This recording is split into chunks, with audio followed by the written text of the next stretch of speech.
Capítulo 21. Os anjos no glorioso futuro.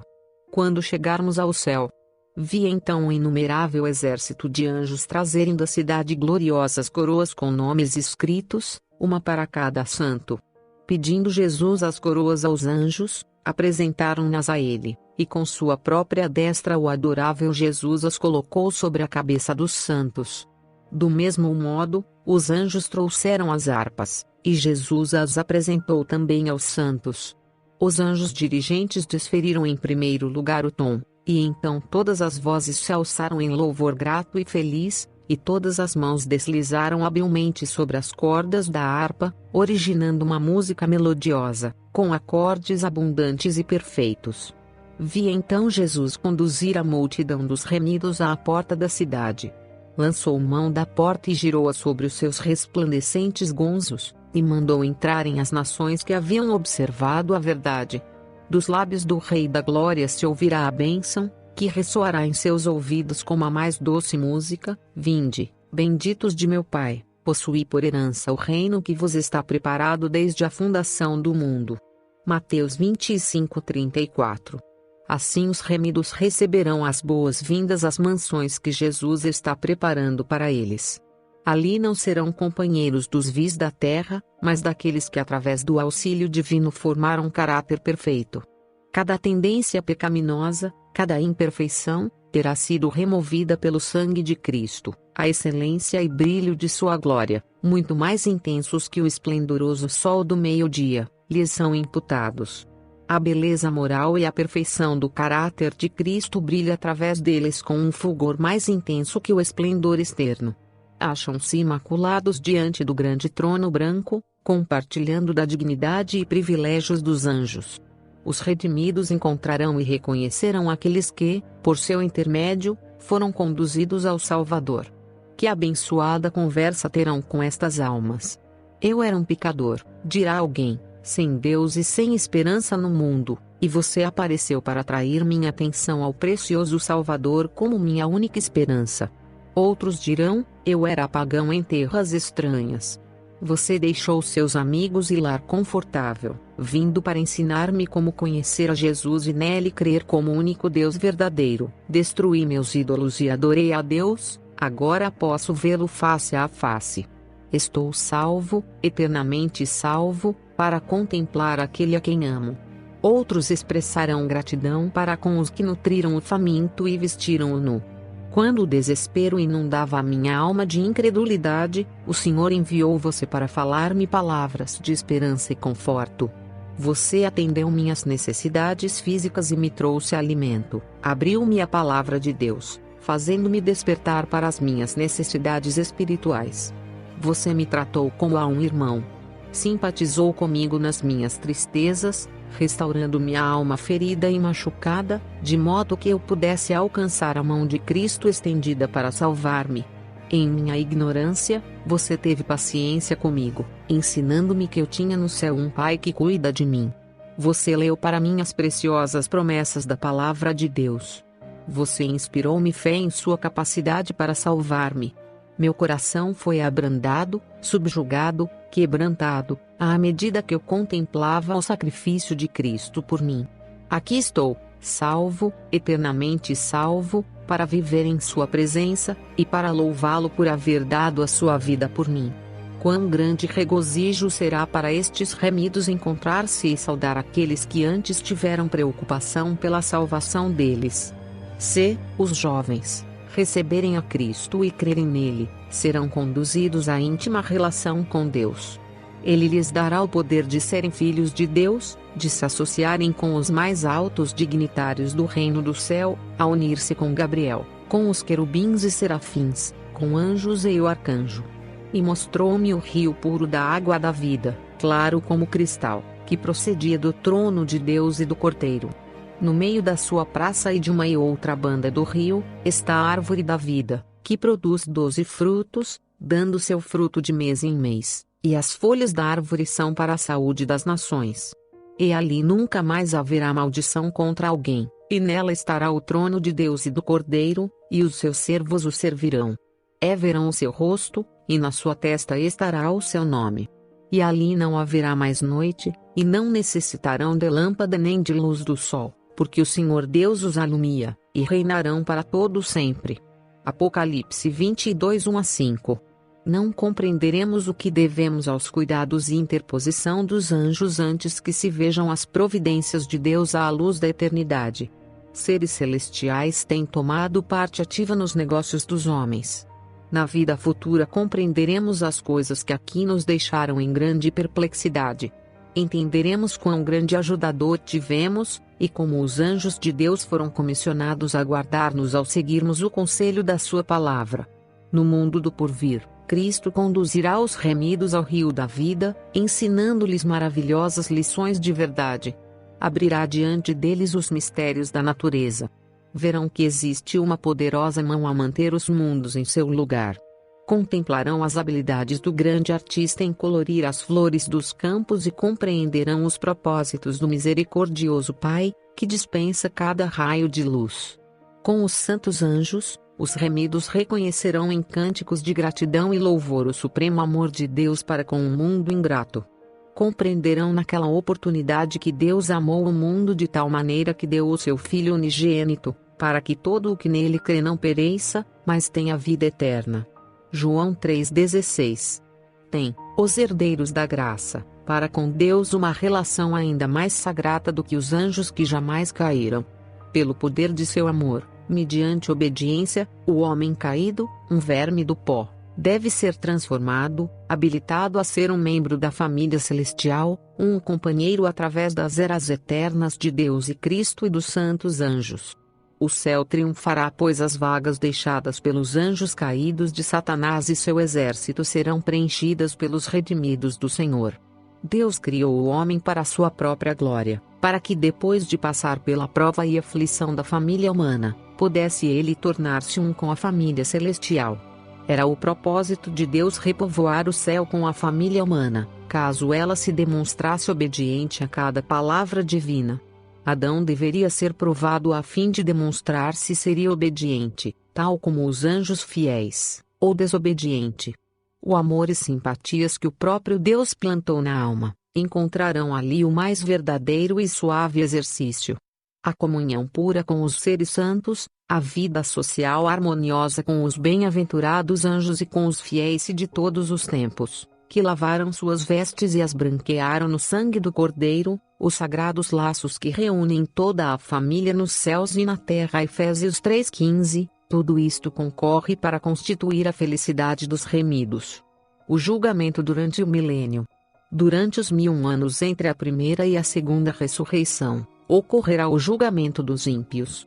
Daniel declara que ao vir a missão de dias, o juízo foi dado aos santos do Altíssimo. Daniel 7:22. Nessa oportunidade os santos reinarão como reis e sacerdotes diante de Deus. João, em Apocalipse, diz: vi tronos, e assentaram-se sobre eles aqueles a quem foi dado o poder de julgar. Apocalipse 24. Eles serão sacerdotes de Deus e de Cristo e reinarão com ele 1000 anos. Apocalipse 26. Nessa mesma ocasião, de acordo com Paulo, os santos hão de julgar o mundo. 1 Coríntios 6:2. Em união com Cristo eles julgam os maus, comparando suas ações, declaradas nos livros, com a Bíblia, decidindo cada caso de acordo com as obras praticadas no corpo. Também Satanás e os anjos maus serão julgados por Cristo e seu povo. A terceira vinda de Cristo. Ao fim dos 1000 anos, Cristo volta novamente à terra. É acompanhado pelo exército dos remidos, e seguido por um cortejo de anjos. Descendo com grande majestade, ordena aos ímpios mortos que ressuscitem para receber a condenação. Surgem estes como um grande exército, inumerável como a areia do mar. Que contraste com aqueles que ressurgiram na primeira ressurreição. Os justos estavam revestidos de imortal juventude e beleza. Os ímpios trazem os traços da doença e da morte. Todos os olhares daquela vasta multidão se voltam para contemplar a glória do Filho de Deus. A uma voz, o ajuntamento dos ímpios exclama: bendito o que vem em nome do Senhor. Mateus 23:39. Não é o amor para com Jesus que inspira esta declaração.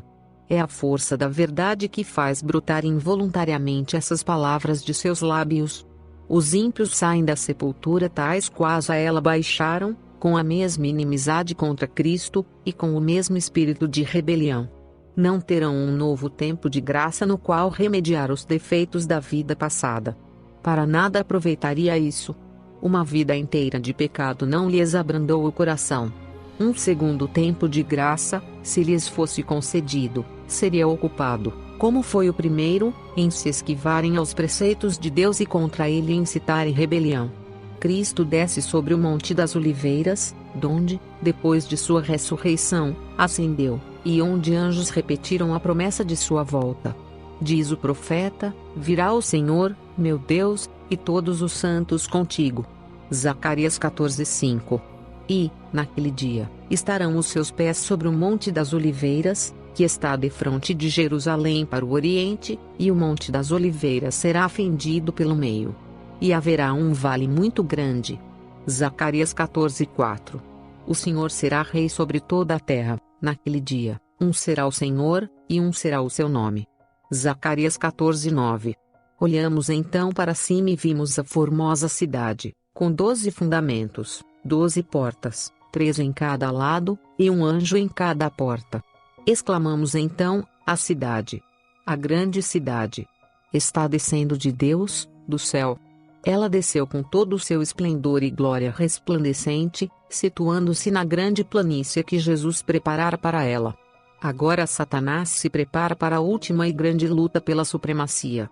Enquanto despojado de seu poder e separado de sua obra de engano, o príncipe do mal se achava infeliz e abatido, mas, sendo ressuscitados os ímpios mortos, e vendo ele as vastas multidões a seu lado, revivem-se de esperanças, e decide-se a não render-se no grande conflito.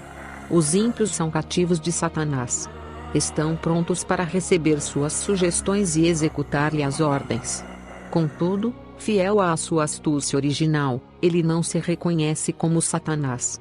Pretende ser o príncipe que é o legítimo dono do mundo, e cuja herança foi dele ilicitamente extorquida. Representa-se a si mesmo, ante seus súditos iludidos, como um redentor, assegurando-lhes que seu poder os tirou da sepultura, e que ele está prestes a resgatá-los da mais cruel tirania. Propõe-se guiá-los contra o acampamento dos santos e tomar posse da cidade de Deus. Naquela vasta multidão há muitos que pertenceram à raça de grande longevidade que existiu antes do dilúvio. Há reis e generais que venceram nações, homens valentes que nunca perderam batalha. Satanás consulta seus anjos, e depois esses reis, vencedores e guerreiros poderosos, olham para a força e número ao seu lado, e declaram que o exército dentro da cidade é pequeno em comparação com o seu, podendo ser vencido. Formulam seus planos para tomar posse das riquezas e glória da Nova Jerusalém. Todos imediatamente começam a preparar-se para a batalha. Hábeis artífices constroem petrechos de guerra. Chefes militares, famosos por seus êxitos, arregimentam em companhias e divisões as multidões de homens aguerridos. Finalmente é dada a ordem de avançar, e o inumerável exército se põe em movimento. Satanás, o mais forte dos guerreiros, toma a dianteira, e seus anjos unem as forças para esta luta final.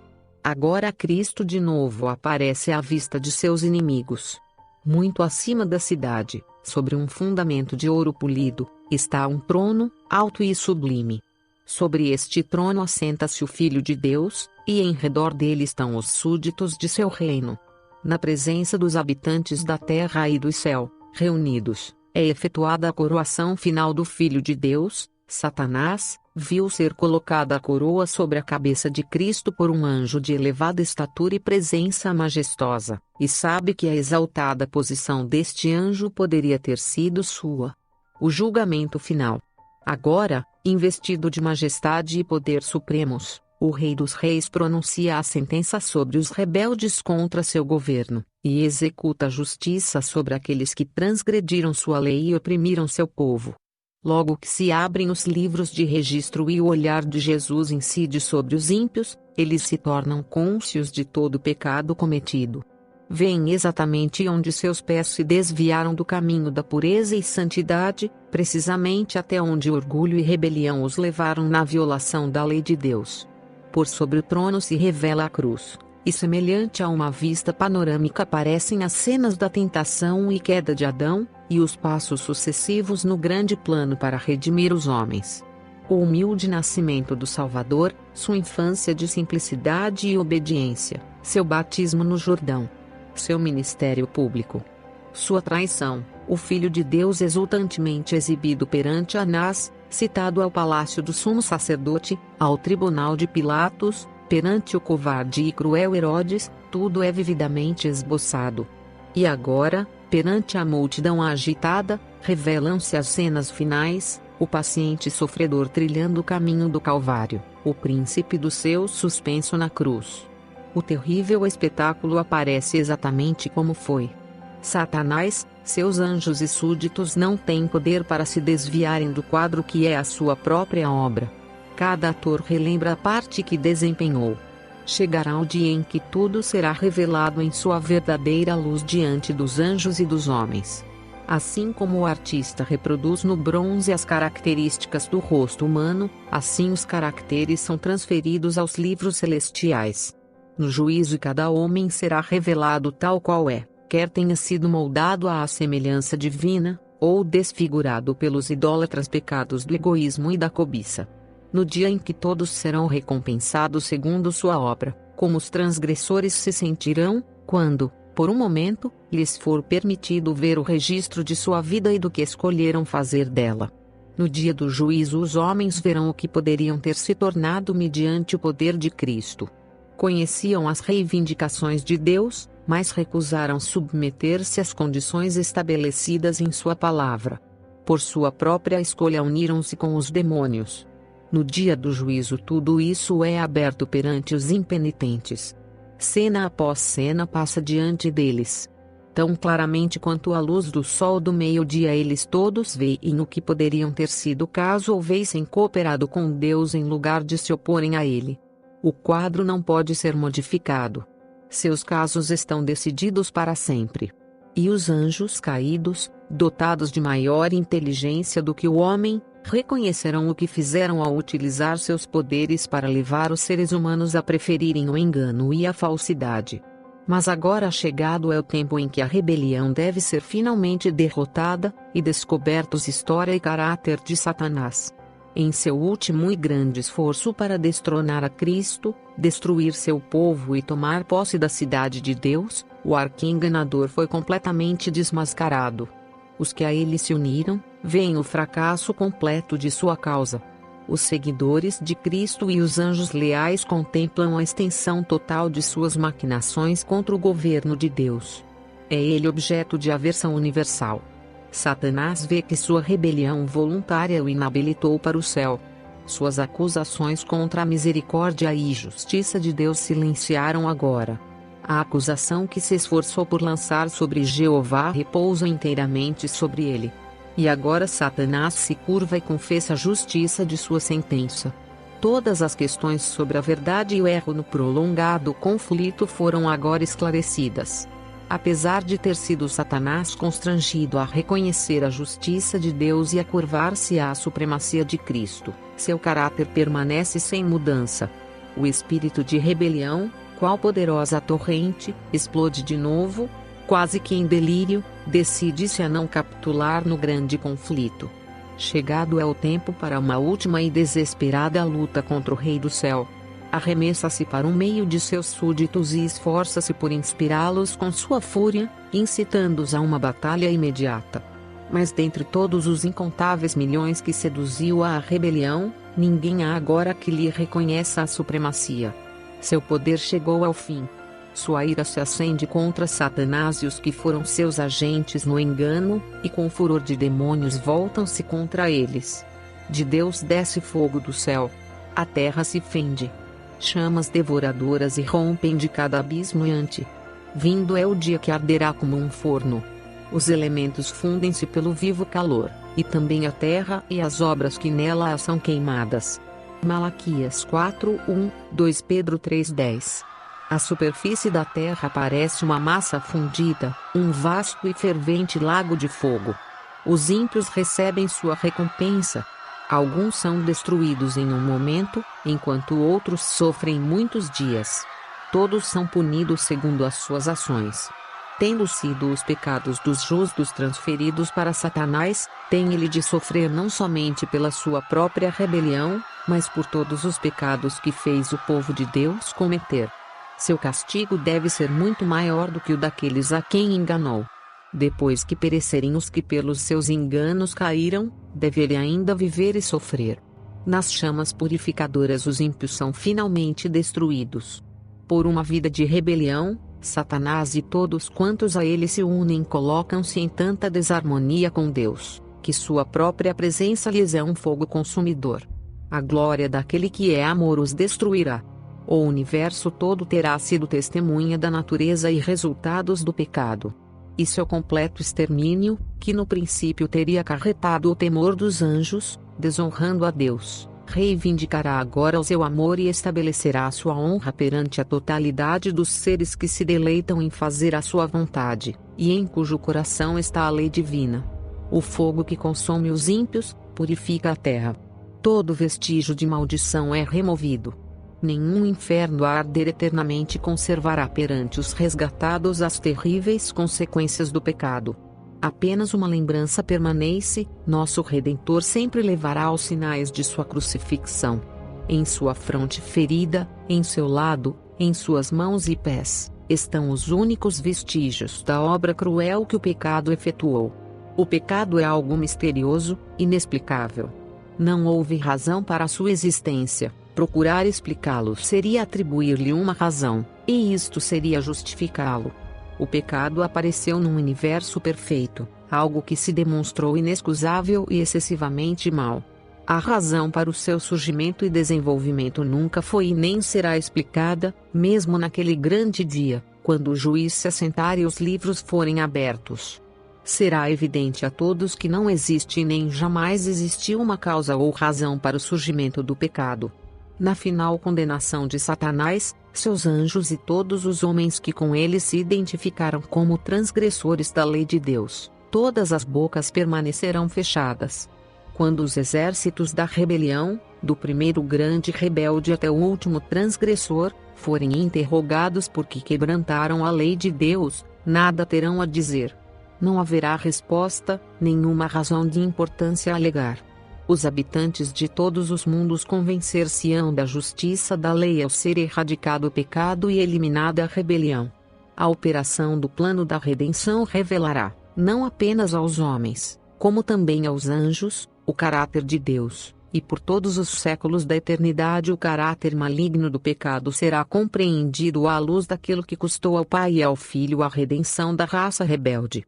Em Cristo, o Cordeiro morto desde a fundação do mundo, todos os mundos contemplarão as marcas da maldição, e tanto anjos quanto homens atribuirão honra e glória ao Redentor através de quem estará assegurado para sempre o desaparecimento da apostasia. A eficiência da cruz guardará a raça redimida dos perigos de uma segunda queda. A vida e morte de Cristo desmascararam os enganos de Satanás e refutaram seus reclamos. O sacrifício de Cristo por um mundo caído unirá homens e anjos mediante laços indestrutíveis.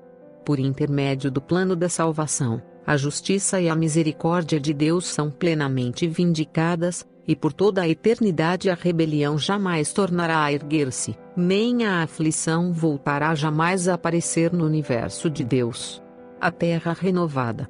Quando Deus finalmente purificar a terra, parecerá a ela um lago de fogo sem limites. Assim como Deus preservou a arca em meio às comoções do dilúvio, pois ela continha 8 pessoas justas, assim preservará ele a nova Jerusalém, que conterá os fiéis de todas as eras. Embora a terra inteira, com exceção da parte em que a cidade repousa, esteja envolta num mar de fogo líquido, a cidade será poupada como foi a arca, por um milagre do Todo-Poderoso. Não sofrerá qualquer dano em meio aos elementos devoradores. A nova terra e nossa eterna herança. Moisés viu a terra purificada pelo fogo e limpa de todo vestígio de pecado, de todo traço de maldição, renovada e dada em possessão eterna aos santos. O plano da redenção não será amplamente penetrado, mesmo quando os resgatados virem assim como eles são vistos, e conhecerem como são conhecidos, antes, através das eras eternas, novas verdades desdobrar-se-ão de continuamente cheia de admiração e deleite. No plano da salvação há alturas e profundezas, que a própria eternidade jamais poderá compreender completamente, maravilhas para as quais os anjos desejam atentar. Apenas os remidos, dentre todos os seres criados, conheceram em sua própria experiência o conflito com o pecado, trabalharam com Cristo e, conforme os próprios anjos não o poderiam fazer, associaram-se em seus sofrimentos. Não terão eles qualquer testemunho quanto à ciência da redenção, algo que seja de valor para seres não caídos. Há no plano da redenção mistérios, que são para os anjos celestiais motivo de contínuo assombro. O apóstolo Pedro, falando das revelações dadas aos profetas, dos sofrimentos que a Cristo haviam de vir e a glória que se lhes havia de seguir, diz que para essas coisas os anjos desejam bem atentar. 1 Pedro 11, 12. A multidão dos remidos viajará de mundo em mundo, e grande parte de seu tempo será aplicado à pesquisa dos mistérios da redenção. A despeito da extensão infinita da eternidade, esse tema estará continuamente aberto diante de suas mentes. A ciência da redenção é a ciência de todas as ciências, a ciência que constitui o estudo dos anjos e de todos os seres dos mundos não caídos, a ciência que ocupa a atenção de nosso Senhor e Salvador, ciência que se acha incluída no propósito originado na mente do infinito, ciência, enfim, que será o estudo dos remidos de Deus através dos séculos infindáveis. O maravilhoso desígnio de graça do Senhor, o mistério do amor que redime, é o tema para que os anjos desejam bem atentar. 1 Pedro 1,12, e será seu estudo através dos séculos sem fim. Mas os seres remidos e os não caídos encontrarão na cruz de Cristo sua ciência e seu cântico.